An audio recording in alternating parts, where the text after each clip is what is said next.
সাত শ্রেণীর লোককে আল্লাহ তাআলা আরশের নিচে জায়গা দেবে, যেদিন কোনো ছায়া থাকবে না, যেদিন কোনো ছায়া থাকবে না। ইযিল্লুহুমুল্লাহু ফি যিল্লিহি ইয়াওমা লা যিল্লা ইল্লা যিল্লুহু।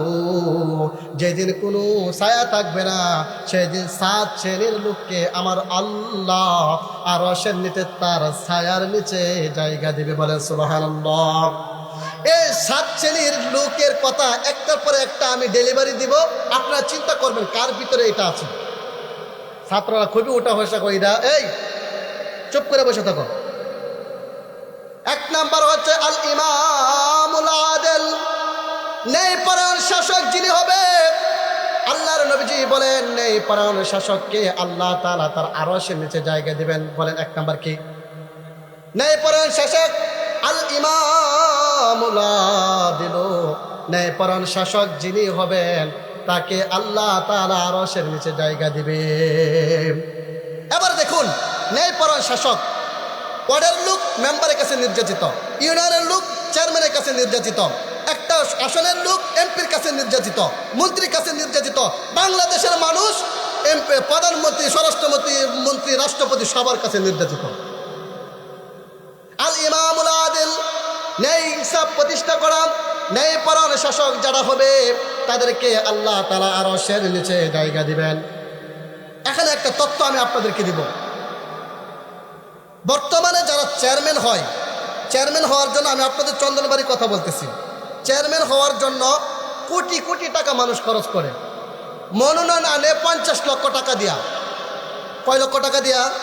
আমার সাথে একটু কষ্ট করে বলেন, কয় লক্ষ টাকা দিয়ে? 50 লক্ষ টাকা দিয়ে বিগত সময়ে মনোনয়ন তারা এনেছিল। এবার আমি আপনাদের সামনে একটা যোগ বিয়োগ করবো, আর কি একটা হিসাব দিব। একটা চেয়ারম্যান সাহেবের সম্মানিত ভাতা হচ্ছে, মনে করেন 10,000 টাকা। ধরেন কত হাজার টাকা? একটু বলেন, কষ্ট করে বলেন, কত হাজার টাকা?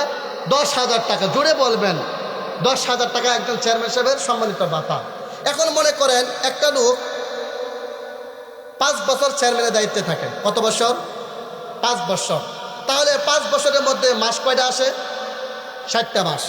এবার 60টা মাসকে আপনি যখন 10,000 দিয়ে পূরণ দিবেন, তখন টাকা আসে মাত্র 6 লক্ষ টাকা। একটা চেয়ারম্যান সাহেবের সম্মানিত ভাতা হয় 6 লক্ষ টাকা 5 বছরের। তবু কয় বছরে? অথচ সে মনোনয়ন কিনে কত? 50 লক্ষ টাকা দিয়ে মনোনয়ন। আবার রাত্রেবেলা এই দিক সেদিক মানুষদেরকে টাকা পয়সা বিলান করতে হবে, এখানে দিয়ে আবার টাকা। আবার আবার প্রেসিডেন্টকে হাতে নিতে হবে, সেখানে দেয় টাকা।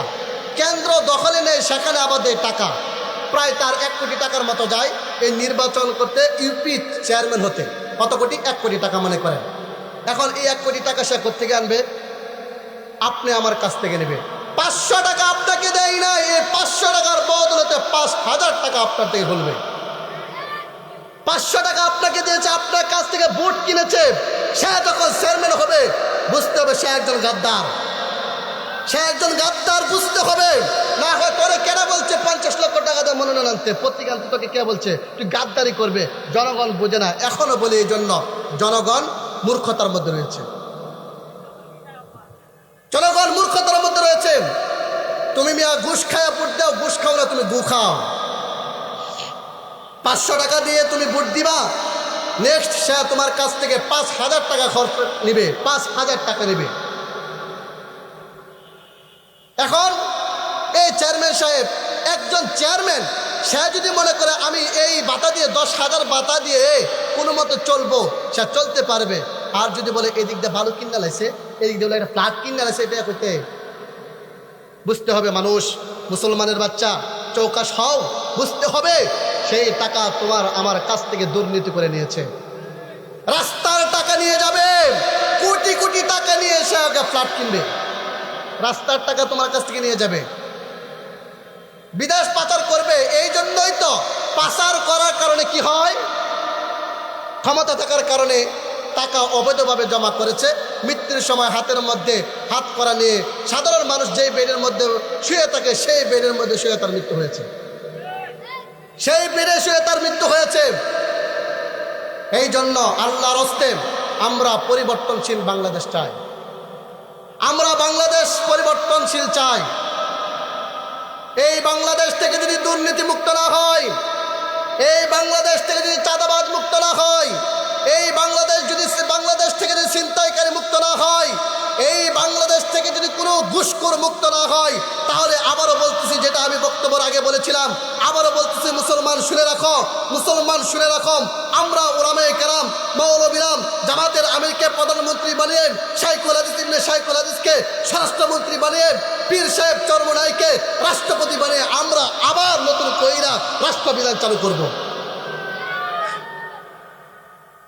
তাহলে এক নাম্বার হচ্ছে আল ইমামুল আদিল, ন্যায়পরায়ণ শাসক যিনি হবে তাকে আল্লাহ তাআলা আরশের নিচে জায়গা দিবে। কোথায় জায়গা দিবে? আল্লাহ তাআলা আরশের নিচে জায়গা দিবেন। ন্যায়পরায়ণ একজন শাসকের কথা বলি। আপনি আমার সামনে নবীজিকে নিয়ে কটূক্তি করেন। আবু বকর রাদিয়াল্লাহু তাআলা আনহু তিনি ছিলেন একজন নরম দিলের মানুষ। আবু বকর রাদিয়াল্লাহু তাআলা আনহু রাস্তা দিয়ে হাইটা যাইতেছে, দুইজন ইহুদিও রাস্তা দিয়ে হাইটা যাইতেছে। বলেন, দুইজন কি ইহুদি রাস্তা দিয়ে হাইটা যাইতেছে? বলেন না, একটু কথা বলেন। দুইজন ইহুদি রাস্তা দিয়ে হাইটা যাইতেছে আর বলতেছে, আল্লাহ এতই গরিব, মুহাম্মদ এতই গরিব, আমাদের কাছে কর্জে হাসানা চাই। এই কথাটা আবু বকর রাদিয়াল্লাহু তাআলা শুনছেন। শুই না আমরা আমাদের প্রত্যেকটা মসজিদের মধ্যে খতিব সাহেব পরে আরহামু উম্মতি বি উম্মতি আবু বকর রাদিয়াল্লাহু তাআলা আনহু, এর অর্থ আরহামু ইসমে তাবজিলে সিগা, আরহামু অর্থাৎ আবু বকর রাদিয়াল্লাহু তাআলা সবচাইতে বেশি নরম দিলের মানুষ ছিল।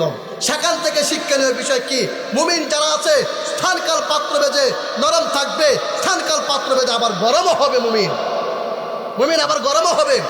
আবু বকর রাদিয়াল্লাহু তাআলা আনহু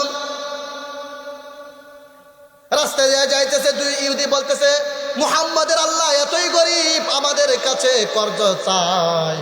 এই কথাটা আবু বকর শুনেছে।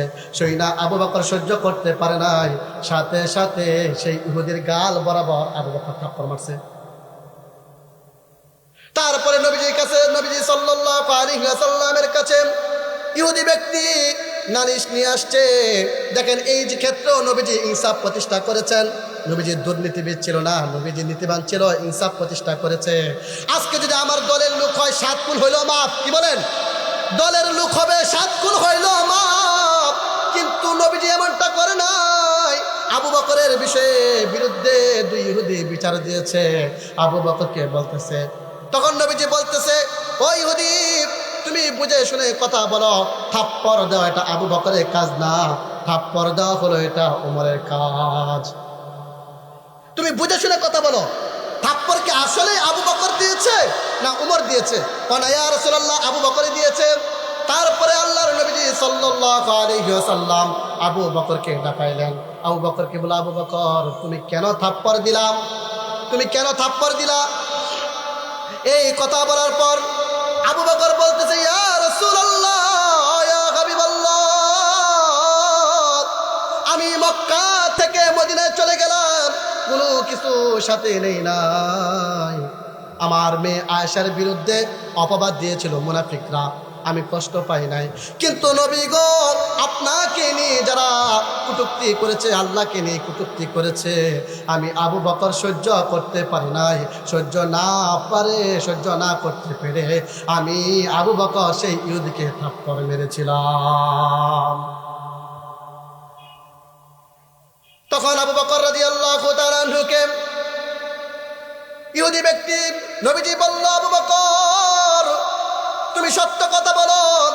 আবু বকর বলল, ইয়া রাসূলুল্লাহ, ইয়া হাবিবাল্লাহ, আপনি জানেন আমি মিথ্যা কথা বলি নাই, আপনি তো আমাকে সিদ্দিক উপাধি দিয়েছেন, আমি মিথ্যা কথা বলি না। নবীজি বলে, আবু বকর, এখানে সিদ্দিক চলবে না, হাসা কথা কও। নবীজি বলতেছে, এখানে সিদ্দিক চলবে না, হাসা কথা বলো, সত্য কথা বলো।